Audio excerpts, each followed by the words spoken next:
love you. Tu me amas? Tu me amas? Por que você fica olhando para mim? Pastor é doido, é muito amor aqui, gente. Dá uma coisa tão gostosa, liberada assim, né? Você sabia que o Espírito Santo te usa assim, né? Eu subi no altar e falei, Roberto, faz um solo. Jefferson, deixa o Espírito Santo falar sozinho. E ele começou a solar a guitarra, mais uma presença invade a gente de todo jeito. O Espírito Santo ele tem várias armas para nos tocar, para nos usar. Né? Na história da igreja, os homens, infelizmente, em alguns lugares, tomaram o lugar de Deus. Eu mesmo participei de uma igreja que o negócio estava tão acelerado a respeito disso que parecia que as pessoas estavam mandando em Deus. Deus faz isso, Deus faz aquilo, Deus... E aí começou a haver um conflito de uma igreja até legal, mas muito poucos resultados no que diz respeito à salvação de almas, libertação, batismo com o Espírito Santo e tantos outros sinais de vida dentro de uma igreja que sinalizam que existe algo a mais do que nós estamos vendo aqui. Então nós aqui, eu sou craque nisso, de discernir o Espírito Santo, de saber aonde Ele quer usar, de saber como Ele quer atuar. É assim que um líder de célula funciona aqui na DAC, ele faz a célula toda semana, mas ele tem a sensibilidade de, às vezes, entender por onde o Espírito Santo quer trabalhar naquele dia.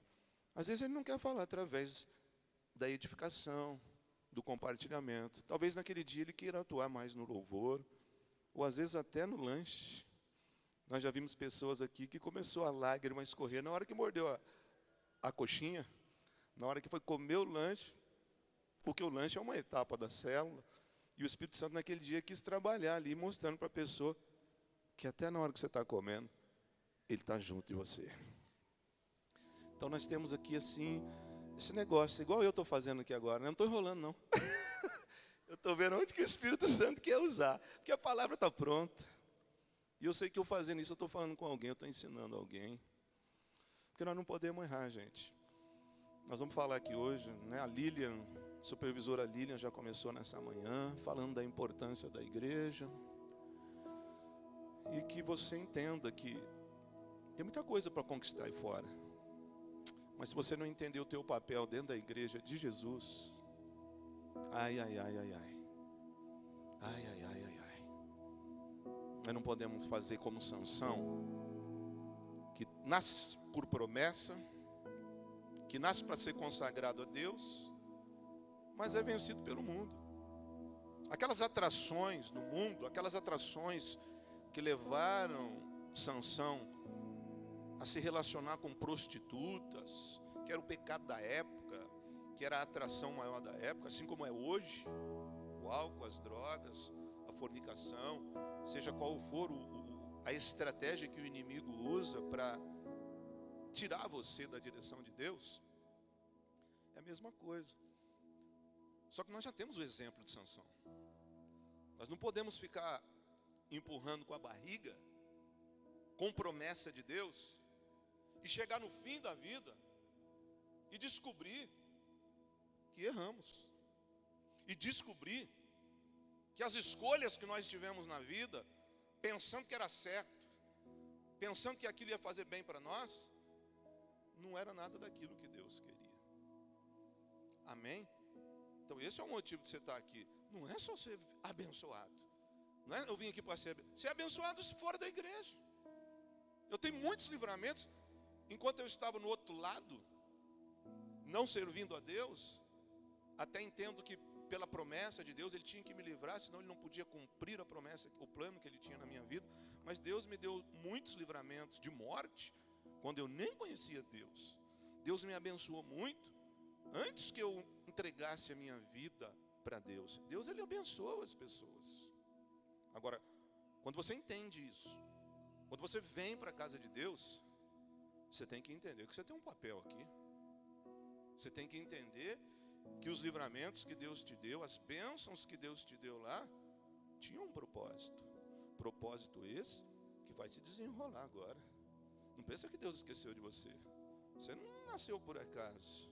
Você pode ter sido criado ou não criado por pai e por mãe, mas a palavra de Deus diz que Deus nunca esqueceu de você. E que na tua vida Ele tem um plano e Ele conta com você em coisas maiores do que você pensa. Então nós não podemos errar com relação a isso. Vamos ler um texto, Atos capítulo 9, versículo 16 e 17. Eu vou citar vários versículos aqui no começo dessa ministração. Se você quiser acompanhar, eu acho legal. Se você quiser marcar, é legal. Às vezes Deus me dá alguns versículos aqui, eu falo, gente, são coisas tão preciosas. Não deixa perder, não. Coloque em prática isso que eu iniciei a minha fala hoje aqui. Assistindo um culto, mas na direção do que Deus quer. Que eu tenho um turbilhão de coisas para falar. Mas às vezes Deus fala com você apenas num versículo. Apenas numa palavra. Apenas num exemplo. Então, não é hora de ir para o banheiro, não é hora de tomar um cafezinho, não é hora de desinteressar da palavra e se interessar por outra coisa. Nós vamos entender o que é ser igreja. Atos 9, versículo 16 e 17. A Bíblia diz assim: então Ananias entrou na casa de Judas, pôs as mãos sobre Paulo e disse: Saulo, meu irmão, o Senhor me mandou aqui, o Senhor que me mandou aqui é o mesmo Jesus que você viu na estrada de Damasco. Ele me mandou para que você veja de novo e fique cheio do Espírito Santo. No mesmo instante, olha isso, no mesmo instante, umas coisas parecidas com escamas caíram dos olhos de Saulo. E ele pôde ver de novo. Ele se levantou e foi batizado. Amém, gente? Só isso. Então olha que legal isso aqui, hein? A história de Paulo, todo mundo, vou falar Paulo, né? Porque o nome antes da conversão era Saulo, que era uma versão romana. E depois a Bíblia o chama assim de Paulo. Então nós vamos dar sempre a referência de Paulo já convertido. Um homem religioso, um homem culto, inteligente, um homem de Deus. E agora ele, de posse de documentos e de leis que davam a ele autoridade para ele fechar a igreja, para prender crentes, e às vezes até para matar pessoas, para consentir matar pessoas. Às vezes a gente acha que está difícil servir a Deus agora. É muito fácil. Nessa época aqui, se encontrasse um Paulo na tua vida, você era apedrejado, ou você perdia a tua cabeça em qualquer espada por aí, porque eles só achavam que a única religião certa era o judaísmo, era aquilo que eles tinham. Então ele pega essas cartas e ele vai até a cidade de Damasco, aonde a igreja estava crescendo bastante, aonde aqueles nazarenos, aqueles cristãos, que cristãos quer dizer pequenos cristos, né? Quando alguém te refere a você como cristão, pequenos cristos, filhos de Deus, pequenos seguidores de Jesus Cristo. Então o cristianismo estava crescendo lá. Só que ele estava provavelmente com uma comitiva, com aqueles documentos no coração dele, pensando: eu vou chegar, eu vou acabar com tudo. Ninguém vai fazer culto não, acabou. Ninguém vai, não tem esse negócio de cristianismo aqui não. Porém, na estrada de Damasco, antes de entrar na cidade, talvez no trevo de entrada da cidade, talvez na rua de acesso que acessasse aquela cidade, aconteceu algo surreal. Uma luz como o sol desceu com tudo, envolveu Paulo. E ele, a palavra de Deus diz que ele, quando aquela luz envolveu ele fecha os olhos e ele cai no chão. E ele cai no chão, sai uma voz daquela luz. É como se o sol viesse perto de você e a gente fecha o olho e sabe que se abrir, vamos cegar, né? E uma voz sai lá dizendo assim: Saulo, Saulo, por que me persegues? Aí quem és, Senhor? Quem és? E ele fala assim: eu sou Jesus a quem tu persegues. E aí Jesus fala algo assim que dá pregação, né? Ele fala assim: duro é para ti recalcitrar contra os aguilhões. Aguilhão, sabe o que é aguilhão? É aquela ponteira de ferro que vai nas varas, onde você cutuca o boi. Sabe o boi para você fazer ele descer do caminhão ou subir, às vezes ele empaca, né? Então você pega uma vara e na frente tem uma ponta de ferro chamado aguilhão. Daí você, para o boi, sai do lugar, né? Não empacar aqui não, fura ele. Então Jesus está dizendo assim: duro é para ti, Paulo, lutar contra mim. Você vai dar soco em aguilhões, você vai machucar. Em outras palavras, Jesus está dizendo: Paulo, o que você está fazendo, você não vai ganhar não. Porque o que você está perseguindo não é a igreja. O que você está perseguindo é a mim. E Saulo e Paulo ali no chão, olha como que é, né? Paulo vai falar assim: o que queres que eu faça, Senhor? E aí Jesus fala para ele: você vai entrar agora em Damasco, e lá você vai saber o que vai fazer. Confie em mim somente. Tudo some. Paulo está lá, caído no chão, talvez ajoelhado, deitado, com o olho fechado. Ele fica em pé. Quando ele abre os olhos, ele percebe que ele está cego. Ele já não enxerga mais. Então, se nós estudarmos o que acontece quando você olha diretamente para o sol, então esse mesmo sol que queima a nossa pele, se você olhar, você não vai aguentar.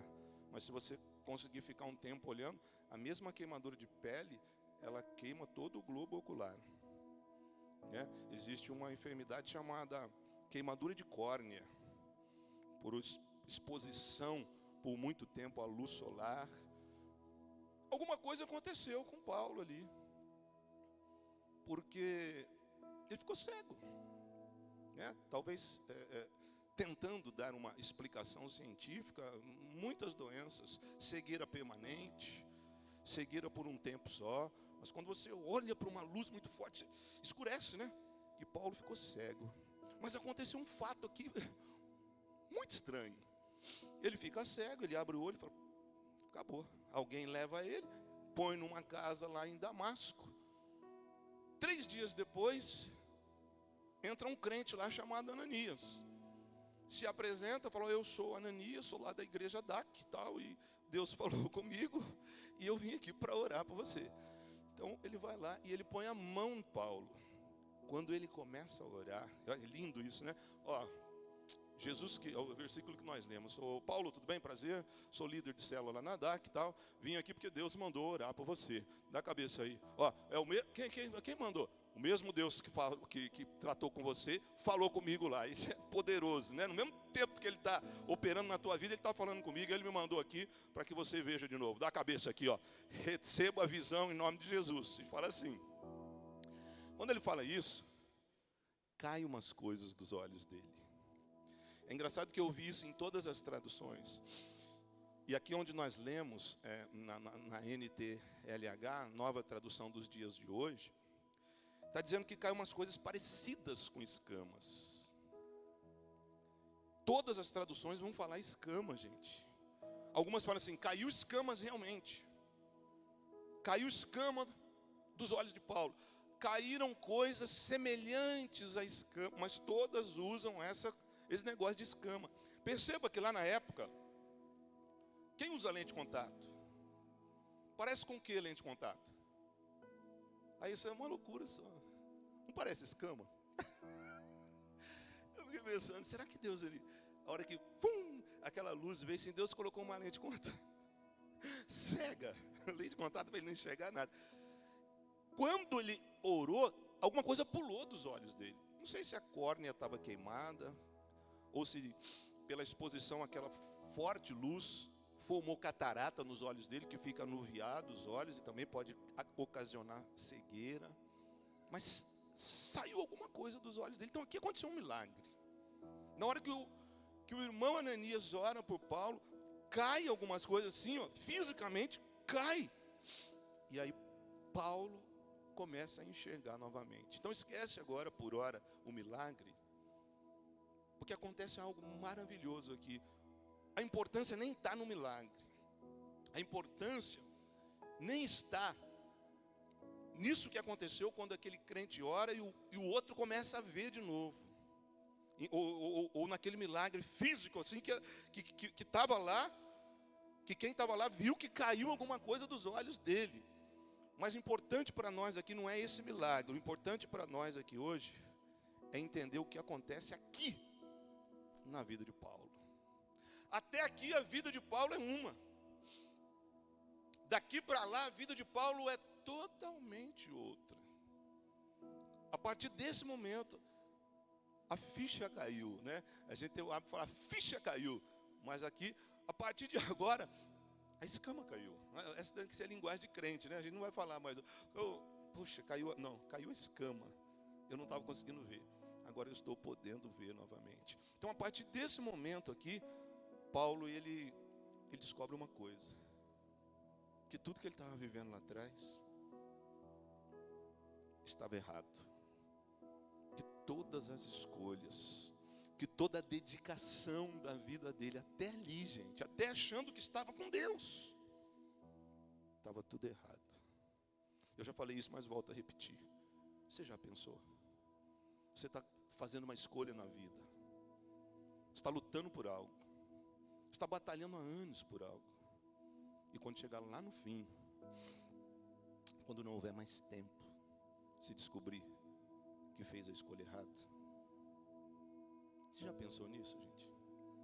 Você já pensou que às vezes você tem tanta certeza naquilo que você está fazendo?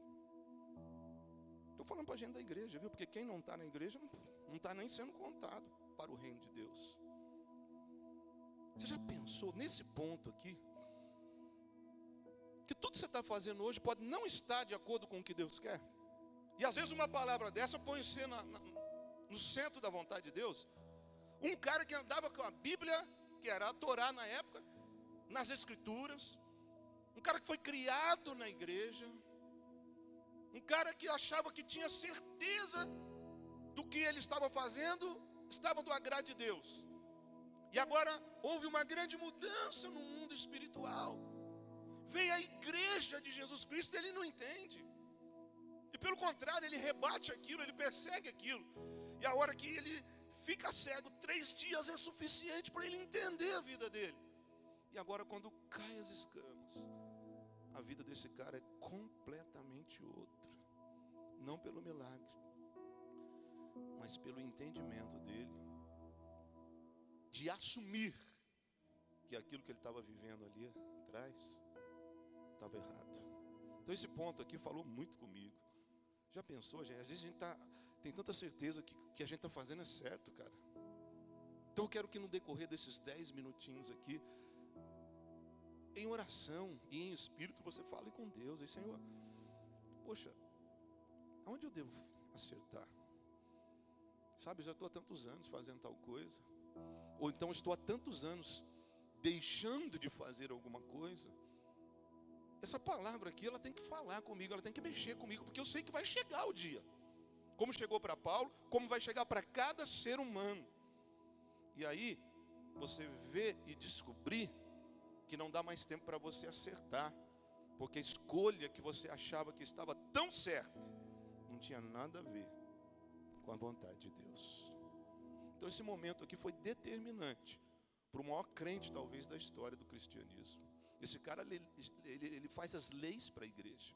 Esse cara, aquilo que ele estava perseguindo, ele entende tanto que ele vai fazer parte daquilo.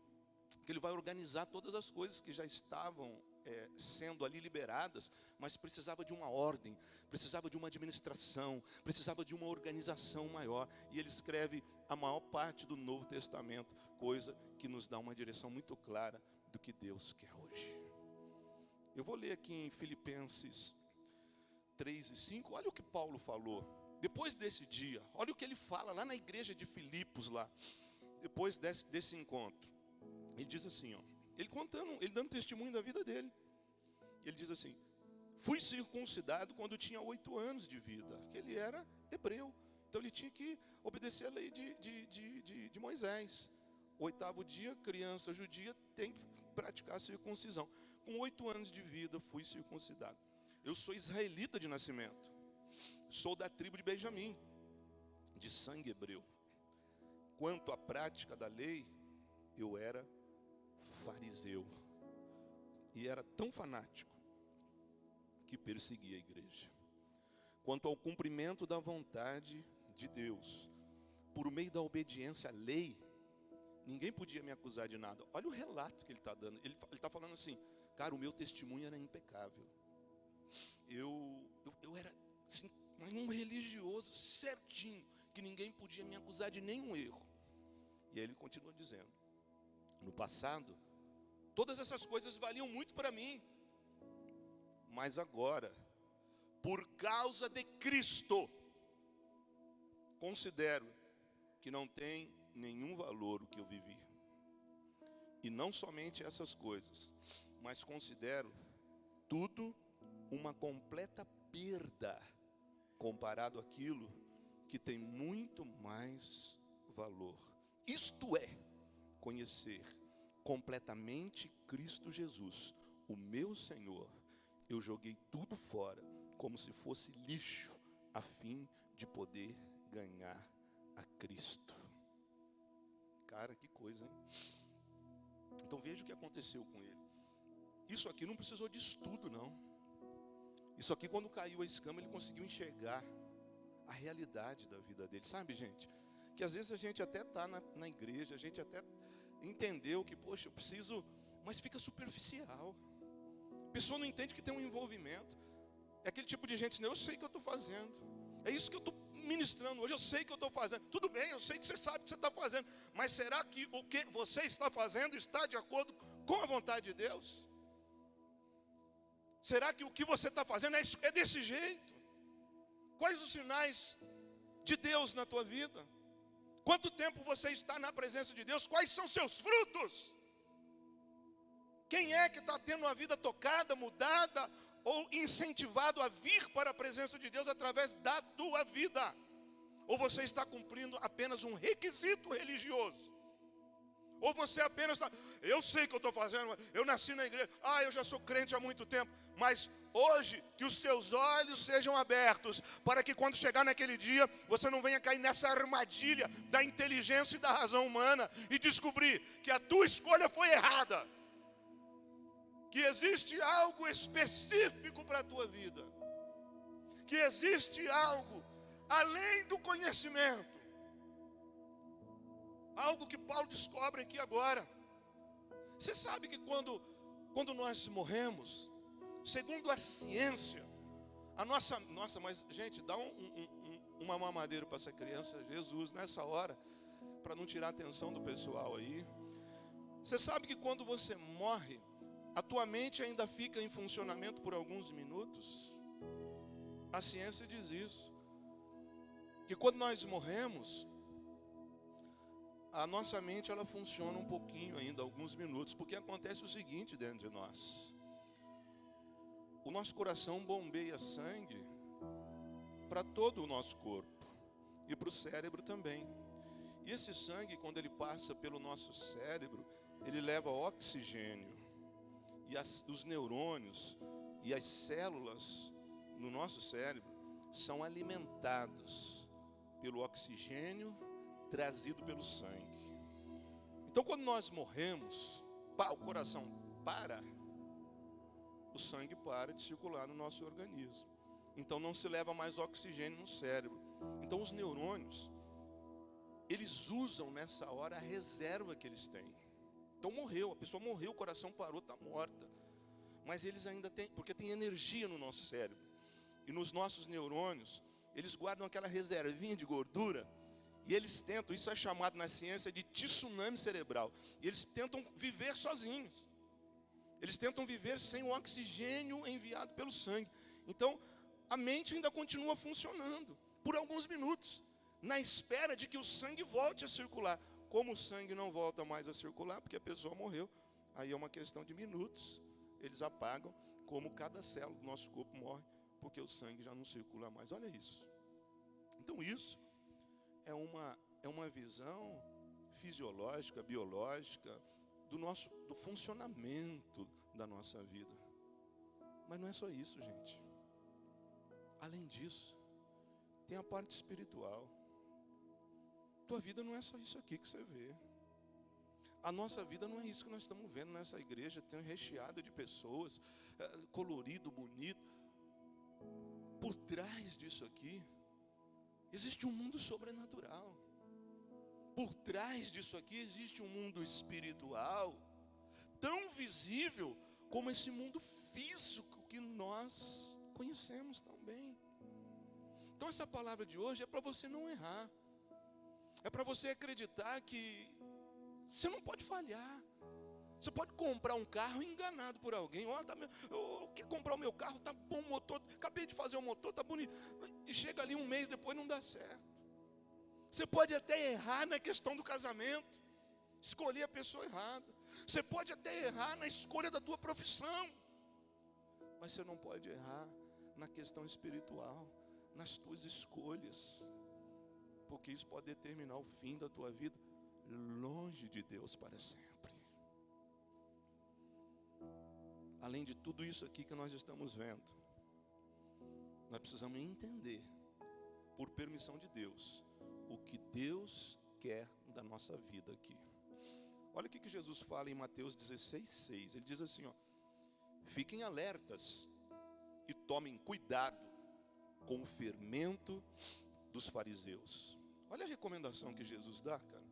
É como se tudo está indo bem, e aí começam a vir alguns problemas, e Jesus quer dar uma exortação, quer dar uma advertência neles. Falou, como se fosse hoje, gente, cuidado aí que a temporada está chegando, cuidado com o carnaval aí, muita droga, cuidado.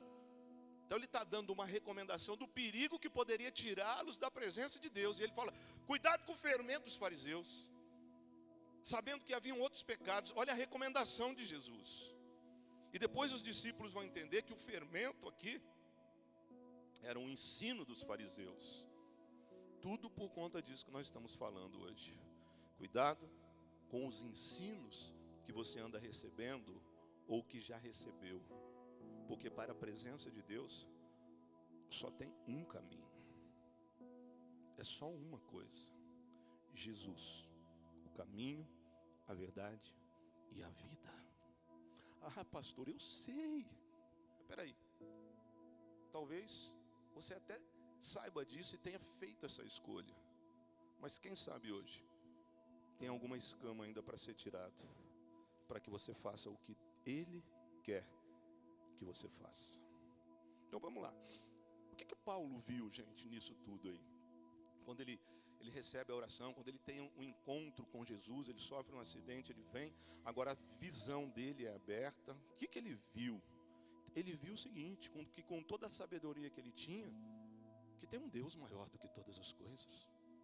Ele entendeu que, falando de religião, de cultura, do que virá pela frente, de que tudo aquilo que ele sabia, que existe um Deus maior do que tudo o que nós conseguimos compreender.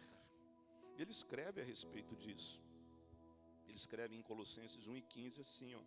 Quando ele encontra Jesus, ele tem uma outra realidade, ele tem uma outra visão. Ele escreve assim, ó: ele, Jesus, o primeiro filho, é a revelação visível do Deus invisível.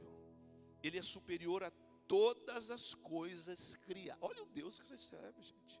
Ele é superior a todas as coisas criadas. Tudo o que você pensar, Jesus é maior.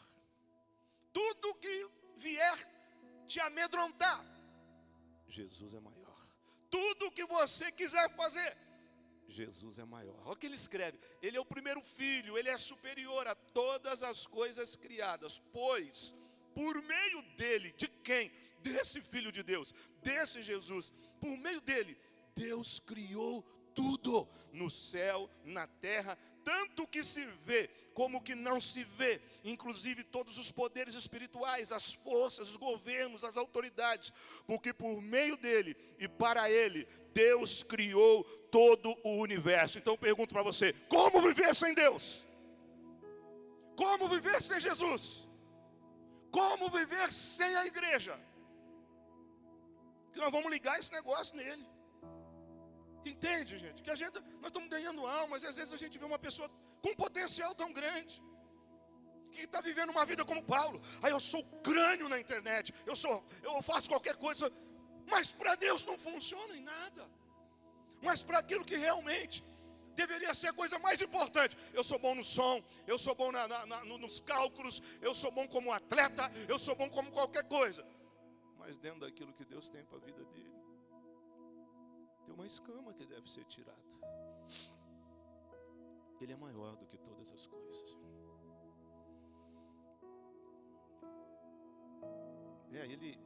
O que impacta ele é que quando Ananias vai lá, talvez um crente muito simples, que nunca mais se fala na Bíblia a respeito dele, Paulo acho que pensa assim, cara, eu sou um cara tão culto, eu dou aula, eu ensino a Torá, eu sou fariseu, cara, sei versículos e os 5 primeiros livros da Bíblia decorados, sei tudo. Agora vem um crente que come arroz e feijão, que começou agora e que põe a mão na minha cabeça e devolve a vista para mim, e me batiza e dá a direção da minha vida. Uau! Isso só pode ser coisa de Deus. É isso que impacta ele. E Ananias fala assim, ô Paulo, eu vim aqui, eu sou o fulano tal. O mesmo Deus que tratou com você na estrada de Damasco, ele falou comigo lá do outro lado da cidade e me mandou aqui para fazer um milagre na tua vida. Então Paulo vai pensar, uau, ele está em todos os lugares ao mesmo tempo. Quando ele está tratando comigo, me ensinando, me mostrando que eu estou errado, ele já está lidando com outra pessoa lá e mostrando o que é que essa pessoa tem que fazer a meu respeito. Que Deus é esse, gente? Que Deus é esse que enquanto você está pensando aqui, numa visão tão pequena, Ele já está trabalhando na tua semana para te abençoar? Que Deus é esse que você está aí, confuso, vou ou não vou, faço ou não faço? Ele já está com tudo pronto.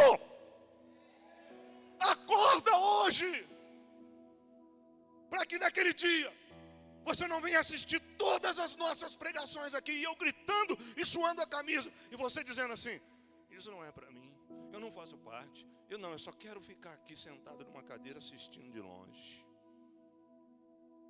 Toma cuidado, cara. Conhecendo a Bíblia, estudando, lendo, orando, todo dia, sem fazer nada. Alto lá, você pode ter feito a escolha errada, mesmo pensando que está fazendo a coisa certa. Então, ele viu isso, né? Ele viu que toda a religiosidade dele, ele jogou num saco e falou, isso aqui é lixo, cara. Eu estou trocando tudo isso aqui para viver uma vida totalmente ligada com o Filho de Deus. E o que ele descobre? O que ele descobre é que naquela hora que Jesus fala com ele assim, por que você está me perseguindo, cara? E ele não está perseguindo Jesus, ele não está perseguindo Deus. Ele está perseguindo quem? A igreja. Ele pega o documento e está escrito lá, a autoridade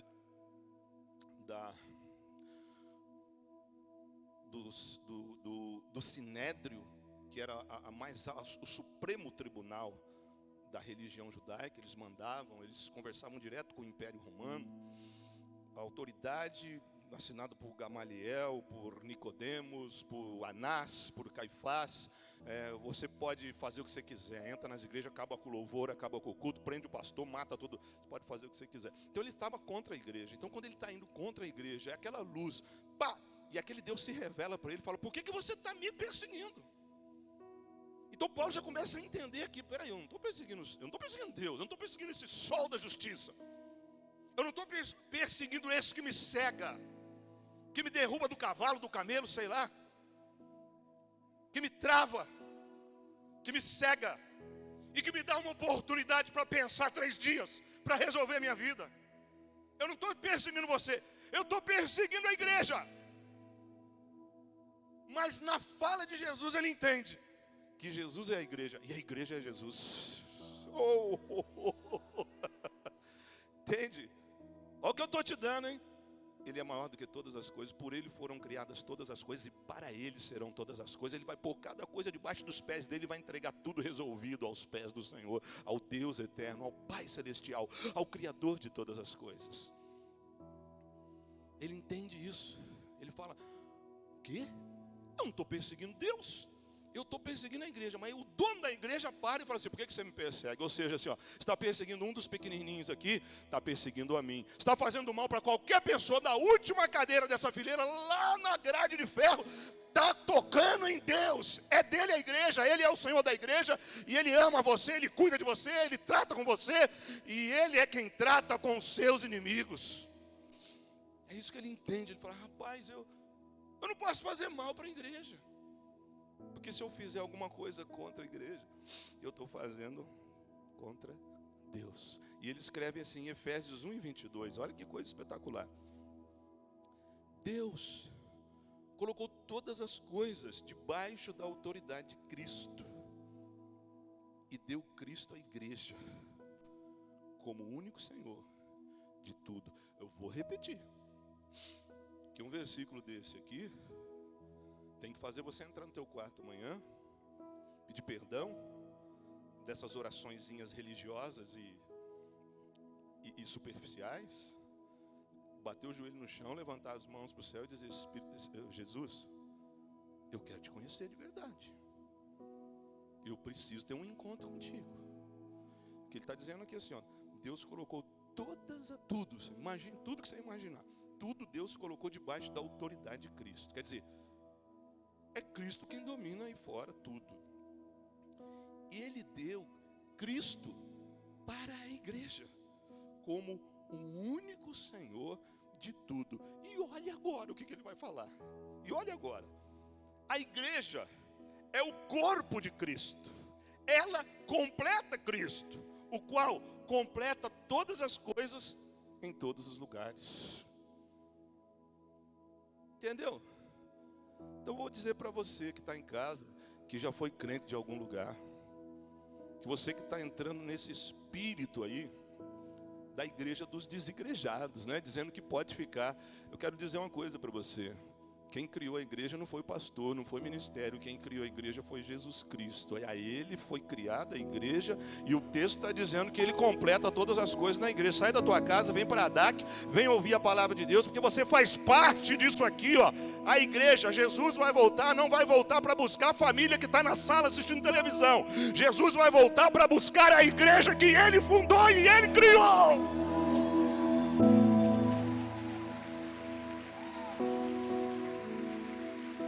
Oh, glória! Você faz parte disso! Você faz parte disso! Você faz parte disso! Que privilégio, meu Deus! Que privilégio! Meu Deus, eu fiquei arrepiado com esse versículo agora, gente. Rapaz, é muito forte isso aqui. Que o Paulo, esse religioso, inteligentíssimo, mas equivocado nas escolhas, tem um encontro com Jesus, leva Jesus para a intimidade, é liberto. Tem que essa parte é difícil, por isso que foram 3 dias. Ele tem que pegar tudo que ele sabe, enfia no saco. Ele falou isso. Isso é como lixo. Tem uma tradução que ele fala assim: tudo isso aqui é como esterco. Ai, meu Deus. Ou seja, todos os ensinamentos que você teve pode ser lixo comparado com um real encontro com Cristo. E ele fala assim: tudo isso aqui, ó, eu reputo por coisa à toa, eu jogo fora. E aí ele diz isso aqui, gente. A igreja que somos nós, é o corpo de Cristo. Ela completa Cristo, o qual completa todas as coisas em todos os lugares. Olha a importância daí. Eu poderia ficar só nesse ponto aqui. Olha a importância de você estar na igreja, cara. Então Paulo, quando ele tem essa compreensão, esse entendimento, ele vai dizer assim, ó, ele descobriu que não dá para ficar sem igreja. Ele descobriu que a igreja não é um lugar que você vem no domingo à noite, porque não tem nada para fazer. Rapaz, se Jesus é o dono de todas as coisas, eu não vou me deixar ser enganado pelo que eu estou vendo no mundo, que isso aí um dia vai acabar. Eu acredito em Deus. Agora eu estou entrando, eu entrei na igreja, e tem mais coisas para descobrir, coisas para mergulhar. Então, peraí, deixa eu conhecer tudo isso. Ele entende aqui então que ele não pode viver sem Deus, mas na igreja. Porque se a igreja é o corpo de Cristo, ele quer viver para Deus longe da igreja, ele está fora do corpo. Como que vai resolver isso lá na frente, gente? É o que está acontecendo com Paulo. Sabe tudo, dá aula, entende, conhece a Bíblia, mas não está na igreja. E quando ele encontra com o dono da igreja, agora ele faz parte da igreja, ajuda a igreja, e vai acontecer isso aqui com ele agora. Olha o que ele escreve agora em Colossenses 1:25. Olha o que Paulo vai falar. Talvez você, com certeza, já leu esse versículo, mas não tem o entendimento que ele traz num momento como esse. Olha o que ele fala. E Deus me escolheu. Deus escolheu você? Você tem certeza que você é um escolhido de Deus? Você tem certeza que Deus te chamou? Você tem certeza que Deus te conhece? Você tem certeza que Deus te escolheu? Olha o que o Paulo fala. E Deus me escolheu para ser servo da igreja e me deu uma missão que é como que eu não vou falar mais nada.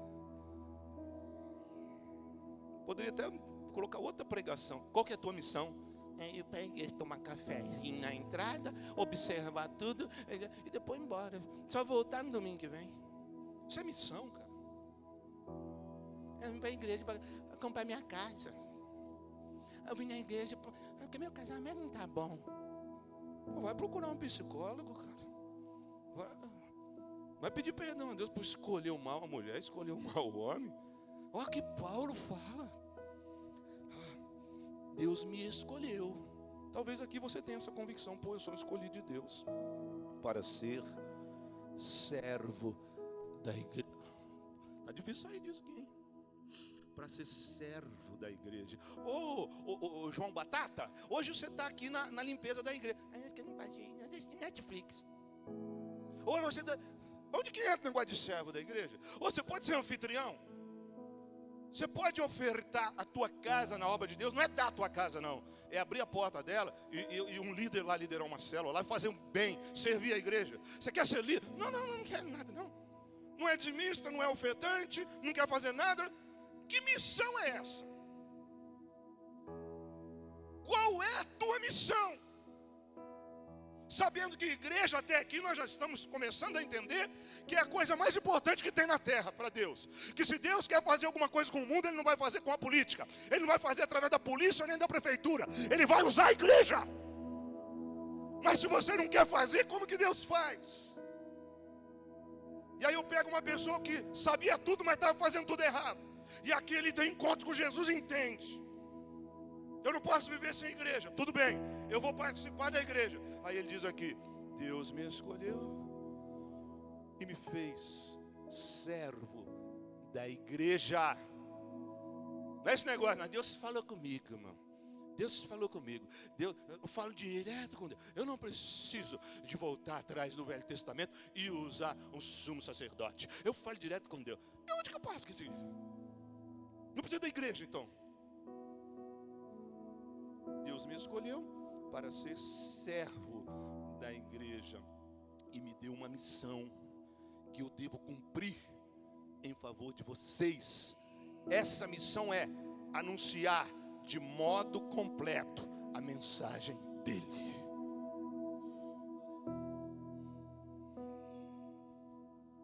Meu Deus, nem dá glória a Deus, né? Obrigado, você vai ganhar outro livro. Pelo menos alguém concorda comigo. Difícil aqui, né? Porque nós estamos interessados muito nas coisas ali de fora. Mas eu estou dando um exemplo para você de que talvez as tuas escolhas estejam erradas. Não que você não deva continuar com os teus planos ali. Você deve. É até promessa de Deus de te abençoar muito lá. Mas primeiro você precisa entender que essas escamas têm que ser tiradas hoje. Que o mais importante é você saber que Deus te escolheu, que Ele tem uma missão para você. E essa missão é você ensinar, divulgar a palavra dEle de qualquer jeito. Vá para lá, Satanás. que inventou uma história aqui.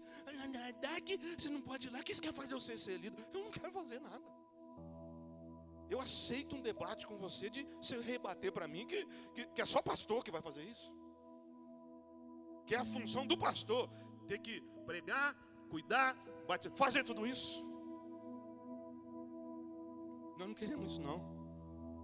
O que nós queremos é que você não se finja de bobo e que no final da tua vida, você num lugar onde a revelação estava lá, e você ter a porta da eternidade aberta, e Deus fala, você não vai entrar não, porque eu te escolhi, eu te dei uma missão, eu te dei capacidade, mas você quis usar isso aí só para o mundo. Quando te ofereceram para você funcionar pelo menos um pouquinho para mim, pelo menos um ano, você falou que não. Você falou que entendia tudo, você falou que falava direto comigo, mas eu trabalho, faço cumprir a minha palavra através da igreja, da igreja, da igreja. Quando Deus revela alguma coisa a alguém, Ele usa a igreja. Ele vai fazer isso ser cumprido através da igreja, não é contra a igreja. É claro que um monte de gente errou por aí. É claro que isso aqui é desculpa de quem não quer fazer. Ah, mas quem não sei quem lá. Cara, quem vai julgar isso é Deus. Você acha que essa igreja aqui não tinha problema? Esses dias alguém no grupo jogou todos os problemas de todas as igrejas dessa época. Aqui não tinha nenhuma boa. Não tinha nenhuma perfeita. E você nunca vai achar uma igreja perfeita. Porque a honra e a glória não é de pastor, é de Deus.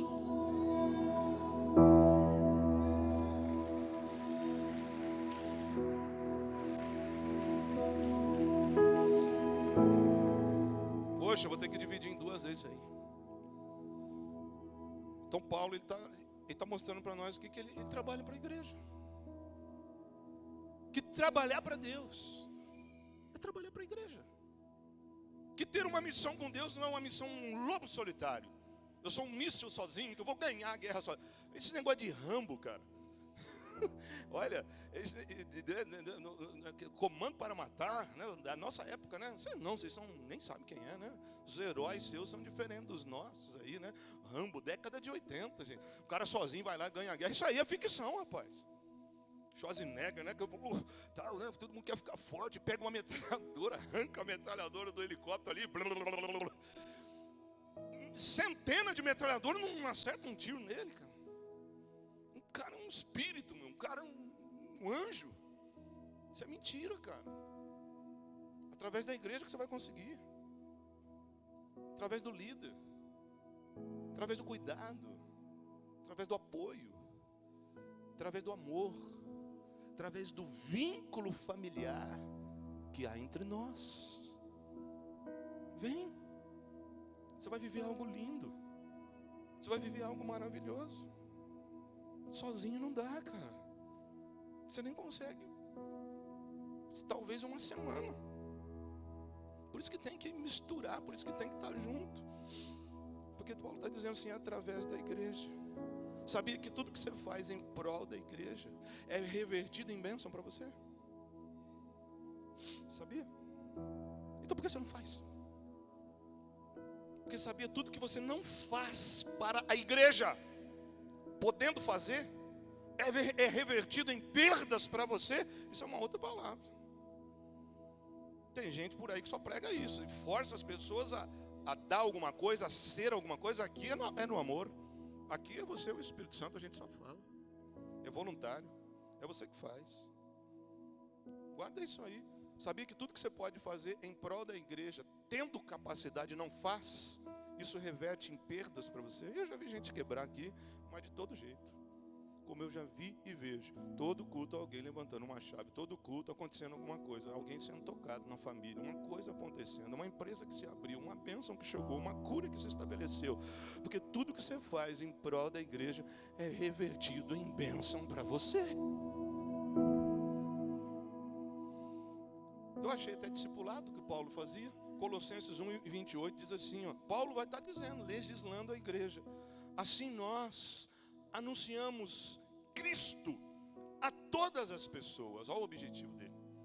Com toda a sabedoria possível, aconselhamos e ensinamos cada pessoa. Meu Deus do céu. Olha esse detalhe, gente. O cara que é o maior pastor agora da igreja primitiva, a referência de Deus, ele escreve isso aqui. Assim nós aqui, ó, temos como missão anunciar a Cristo a todas as pessoas. E ele diz assim, ó, com toda a sabedoria possível, nós aconselhamos e ensinamos cada pessoa. Ele está falando assim, nós estamos espalhando o evangelho no mundo, mas nós fazemos discipulado. Cada pessoa. E ele diz assim, a fim de levar todos à presença de Deus, como pessoas espiritualmente adultas e unidas com Cristo. Até isso tem aqui. Por isso que está dando tão certo. Agora, sabe qual que é o perigo de você ouvir algo como hoje e empurrar com a barriga? É isso aqui, ó, Filipenses 2:12. Portanto, meus queridos amigos, vocês que me obedeceram sempre quando eu estava aí, devem me obedecer muito mais agora que eu estou ausente. Olha o que ele vai falar aqui agora, Filipenses 2:12, depois de você ler lá na sua casa. Continuem trabalhando com respeito e temor a Deus, para completar a salvação de vocês. Eu estou falando que é uma palavra do diabo. Ai, não faz sério, não faz nada não. É isso, fala que ama, mas não ama. Mas não conta o pecado que fez. Como é que você vai sair disso? Olha o que a tua Bíblia está dizendo. Que trabalhar para a igreja completa a nossa salvação. Ixi. Oh, meu Deus do céu, não é possível, cara. O que nós vamos fazer com um versículo desse naquele dia? José Batata, João Batata, José Linguiça. Você é tão inteligente, fez faculdade, é engenheiro, é advogado, sabe? Teve um trabalho bom, casou, mas não fez nada para mim. Eu não posso completar a tua salvação. Está vendo essas 50 pessoas aqui no teu trabalho, ou no time que você jogava bola, na empresa que você trabalhava? Tudo isso aqui está morrendo, porque você não quis fazer nada. Você achou que estava bom entrar numa igreja, sentar e assistir. Você achou que estava bom você pôr alguém no teu carro e levar para a cela, só isso? Tendo toda essa capacidade, toda essa capacitação que eu, o dono de todas as coisas, deixei você ter. Você nem tentou. Você fez como Paulo, achou que estava certo, mas estava com escamas nos olhos e caminhando numa direção contrária à que eu queria. Mas no dia 4 de julho, aniversário dos Estados Unidos, o pastor Ronaldo pregou uma palavra na igreja e eu quis abrir os teus olhos, mas você não deixou. Não, essas escamas aqui ninguém vai tirar, não. Eu não quero trabalhar, eu não quero fazer, eu quero ficar no comodismo, eu quero ficar na cadeira da religiosidade espiritual. Eu não quero nem saber, isso aí é serviço para os líderes de célula. Eu não quero, eu tenho outro entendimento. E aí nós vamos ver esse versículo aqui, ó. Portanto, meus queridos amigos, vocês que me obedeceram sempre quando eu estava aí, agora eu não estou mais aí. Vocês devem me obedecer muito mais agora que eu estou ausente. Continuem trabalhando com respeito e temor a Deus, para completar a salvação de vocês. Trabalhar para Deus completa a salvação?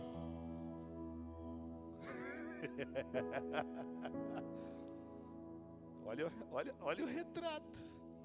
Isso é porque nós somos uma igreja de liderança e trabalhadores. E tem igrejas por aí que não tem nenhum líder. É mais ou menos assim, né? Eu estou salvo, não quero nem saber. Eu tenho que cuidar da minha família. Eu tenho meus planos. Eu tenho minhas coisas para fazer. E o que eu faço com um versículo desse? Que diz que a gente tem que ser servo da igreja. Ah não, eu sou servo da igreja. Eu venho aqui, ligo um botão no som ali. Isso que é ser servo. Nossa, que difícil fazer isso. Aí eu chego todo dia mais cedo, eu ligo as caixas, eu faço. Nossa, como você consegue? Meu Deus. Nossa, você é um ser sobrenatural. Como você... você chega 1 hora mais cedo no culto e fica ali com uma camisa da rede influência. Nossa, aquele é a rede alcance. Uau, você vai ganhar a maior coroa do mundo. nós começarmos, nós vamos pensar assim, gente. Nós vamos achar que está bom o que nós estamos fazendo. Nessa época aqui, as pessoas davam tudo que tinham. Porque eles tinham um amor e uma intimidade tão grande com Jesus, que eles tinham convicção. Ele vai voltar a qualquer momento. Ele vai aparecer a qualquer momento. Eu preciso estar com a minha vida assim. Eu não quero que nada me pegue. Eu não quero perder a minha salvação por nenhum apego material. Toma tudo que eu tenho. Isso nem existe mais hoje. A exigência de Deus para você hoje: dá a tua vida para mim, só isso, tá bom? Eu não quero mexer nas tuas coisas, não. Pelo contrário, eu quero te dar mais. Eu quero te dar CNPJ. Eu quero te abençoar como luz no mundo, assim, numa posição que você não tenha medo, que você não tenha vergonha, com algo que te dê uma liberdade para você falar alguma coisa, mas pelo menos dá a tua vida para mim. Nem isso. Dá a tua vida por inteiro. Não dá só o dedinho, não dá só 30%, 50%. Se quiser, só a minha presença no culto. Porque trabalhar para Deus completa a nossa salvação. Eu estou na metade da palavra, eu vou parar. Como nós vamos falar um mês todo sobre isso, eu não vou te empanturrar de detalhes, que eu acho que você já está entendendo que não dá para viver sem igreja, e que igreja é mais importante do que você está vendo. Cuidado com os detalhes errados, as falhas, os escândalos que muitos crentes fizeram por aí, que muitos pastores. Isso nunca vai acabar. Isso sempre tem aqui, gente. Tem aqui. Todo mundo que foi fazer algo para Deus reuniu um povo, e no meio desse povo o diabo plantou um joio lá, derrubou alguém, deu um escândalo. Agora isso, e hoje continua assim, sempre vai ser. Agora isso não pode ser pano de fundo para a tua desculpa. Isso não pode ser motivo para lá, eu não, lá. O cara não dá testemunho lá no trabalho. Eu já trabalho com crente já há 10 anos, ele não dá testemunho. Que aí? Cabe a você julgar isso. Quem te levantou como um juiz? Você não está vendo que isso é uma arma? Você não está vendo que isso é uma escama nos teus olhos? Para você não se integrar? Como que vai se defender, cara? Você conhece a Bíblia, Paulo, Saulo? Você sabe o caminho, mas hoje o Espírito Santo está dizendo: você está errado, precisa se integrar. Eu quero usar a tua vida. Isso vai mudar. Essa palavra não é um engano, não é uma invenção minha, é uma revelação de Deus. Que para tudo você faz, mas para Deus não. Para Deus é difícil, não dá, não está na hora, não é desse jeito, não é assim. Tem desculpa para tudo. Mas eu pego o cara mais inteligente que a igreja já conheceu, e ele fala assim: tudo que eu sei é estrume, desculpe, não é isso que ele fala, é lixo, são fezes de animais. Eu ponho tudo dentro de um saco e reputo tudo fora, só para viver o amor em Cristo Jesus. Mas não é para viver esse amor assim, não. Ai, agora eu sou de Cristo. Eu não quero fazer nada. Canta uma música. Abri a minha vida, te adorar.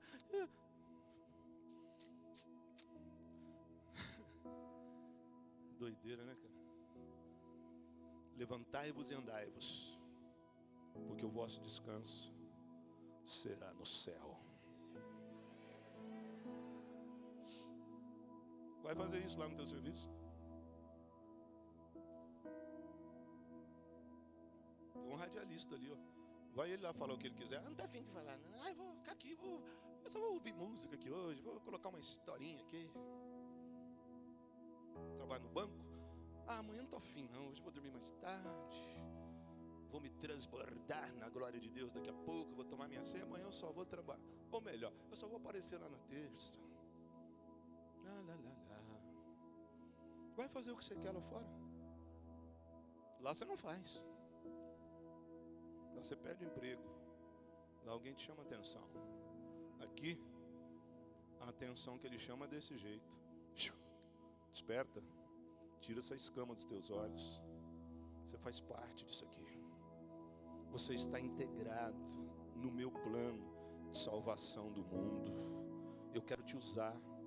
Você pode, se você entender, e uma alma for salva através da tua vida, uau, isso para mim vale mais do que o mundo inteiro.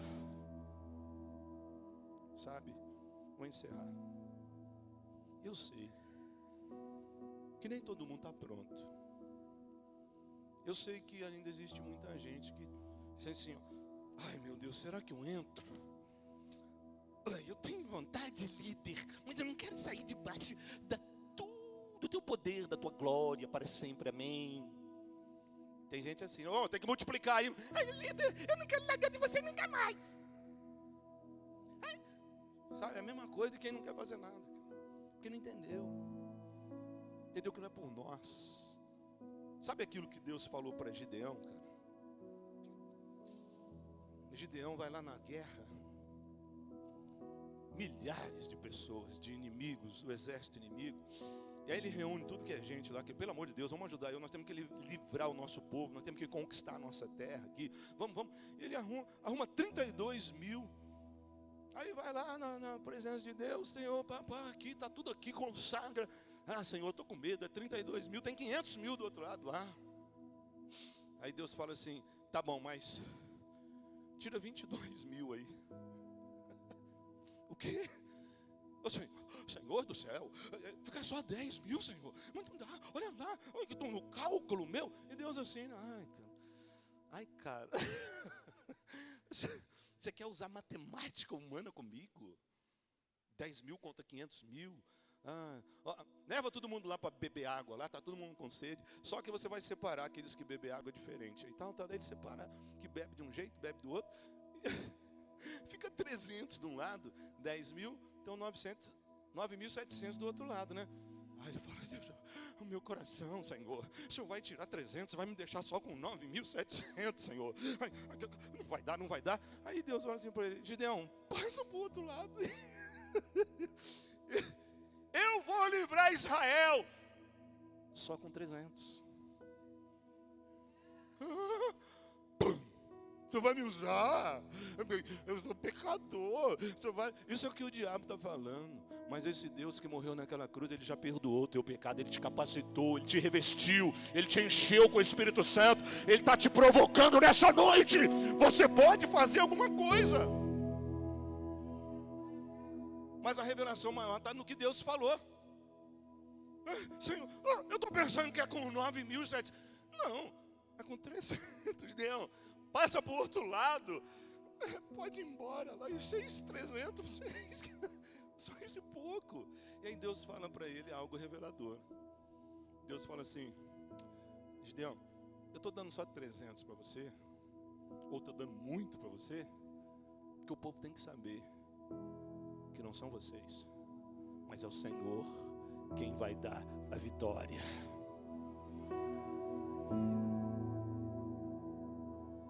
Sai fora dessa armadilha hoje. Deus nunca precisou da nossa capacidade, mas tem uma coisa que Ele precisa: a nossa coragem de pelo menos arriscar, de pelo menos sair dessa cadeira do comodismo, entrar na igreja e fazer parte de verdade dela. Não é ficar pelas beiradas, não. Ai, convidei uma pessoa, já 15 anos que eu estou na igreja, convidei uma pessoa hoje. Pelo amor de Deus, eu não aguento mais apanhar. Eu não aguento mais pastor pregar. Cara, é isso que Deus está dando, cara. Nós estamos chegando no fim do mundo. Não vou nem entrar nesse tema agora. Olha o que está acontecendo no mundo aí, cara. Que você vai ficar nessa. Sério. Que você está esperando que o mundo melhore. Sério. Pois desculpe. Ele vai piorar um pouquinho. Por isso que Deus quer salvar ele através da tua vida. Fica em pé em nome de Jesus.